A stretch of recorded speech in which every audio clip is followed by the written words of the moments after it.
अस्सलाम वालेकुम रहमतुल्लाहि व बरकातहू। हम कर रहे हैं जमात दहम की नेशनल बुक फाउंडेशन की जो उर्दू की किताब है नई, उसका सबक नंबर 8 मुलाकाती मशक़ी सवालात की तरफ चलते हैं। आपको हमारी वीडियोस कैसी लग रही है, चैनल जरूर सब्सक्राइब करें और वीडियोस को लाइक और शेयर कीजिएगा और कमेंट करके बताइएगा मजीद कौन सी वीडियोस देखना चाहते हैं। सवाल नंबर 1 है, मुसन्निफ किस ओहदे पर फाइज था?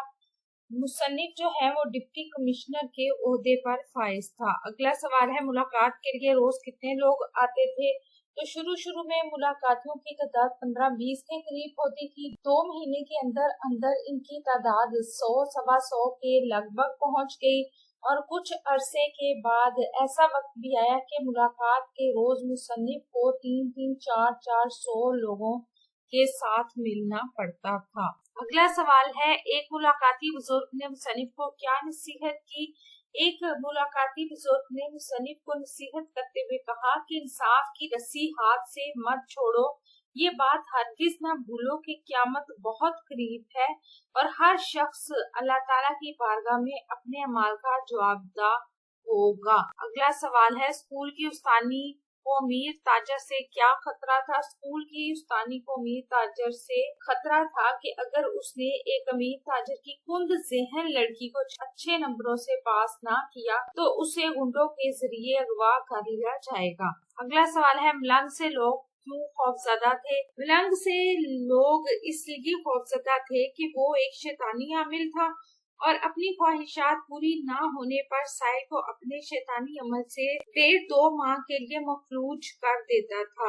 अगला सवाल है, मुसन्निफ ने गांव के लोगों को मलंग के बारे में क्या कहा? मुसन्निफ ने गांव के लोगों को मलंग के बारे में कहा कि ये कोई शैतानी आमिल है, अल्लाह के कलाम की बरकत से इसका अमल टूट गया है। अब तुम बेखौफ होकर आगे बढ़ो और ला हौला वला कुव्वता इल्ला बिल्लाह पढ़कर इसको एक एक जूता लगाओ। लोगों ने मलंग के क्या सलूक किया? गांव का एक जिंदा दिल नौजवान जोर जोर से लाहौला पढ़ता हुआ आया और मलंग को जमीन पर उल्टा लटाकर इसकी पीठ पर सवार हो गया। इसके बाद बारी बारी मर्द, औरतें और बच्चे आते और लाहौला पढ़कर मलंग को 1 या 2 जूते रसीद कर जाते। अगला सवाल है, जिम्मेदार साहब स्कूल क्यों खुलवाना चाहते थे? जिम्मेदार जिस गांव में स्कूल खुलवाना चाहता था वहां के जिम्मेदार से इसकी पुश्तों से खानदानी दुश्मनी चलती आ रही थी, यानी बहुत लंबी खानदानी दुश्मनी थी, क्योंकि वो लोग तालीम को नस्लें तबाह करने का जरिया समझते थे। इसलिए इसने गांव में स्कूल खुलवाने का फैसला किया ताकि जिस जिम्मेदार से इसकी दुश्मनी है उसके गांव के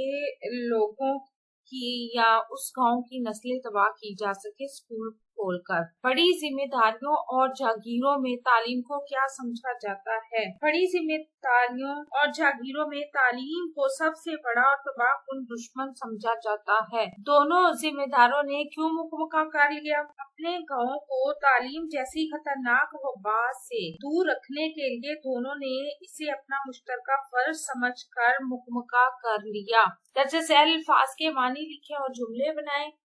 हाजतमंद, जरूरतमंद। मिर्जा गालिब खुद चाहे किसी भी हाल में हो लेकिन हाजतमंदों की मदद जरूर करते थे। मुकम्मल आपस में मामलात तय करना। सियासतदान कौमी मकासद को पसे पुश्त डालकर अपने जाती मफाद के लिए आपस में मुकम्मल कर लेते हैं। तजब्जुब, शशोपन, शक्को शुबा। इलेक्शन के दिनों में अवाम इस तजब्जुब में होती है कि किस पार्टी को वोट दिया जाए।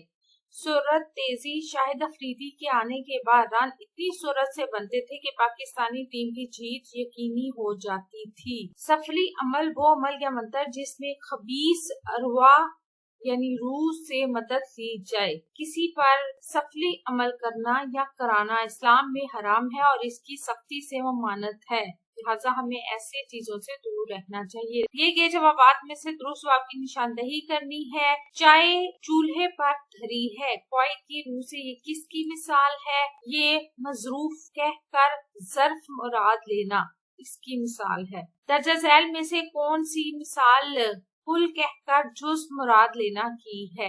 अकरम बाजार से सौदा लाया, ये इसकी मिसाल है। ठीक है। उर्दू ज़ुबान और अदब में मजाजे मरसल के इस्तेमाल की कमोबेश कितनी सूरतें हैं? 24। अपने हालाते जिंदगी को अदबी रंग में खुद बयान करना या लिखना क्या कहलाता है? आप बीती। नस्ल दर नस्ल और सीना बा सीना चलने वाली कौन सी कहानियों का कोई मुसन्निफ नहीं होता। लोक कहानियां ये नस्ल दर नस्ल चलती हैं। आपको हमारी वीडियो कैसी लगी? चैनल जरूर सब्सक्राइब करें, वीडियो को लाइक और शेयर कीजिए और अपना और अपने प्यारों का रखिए बहुत सा ख्याल। अल्लाह हाफिज।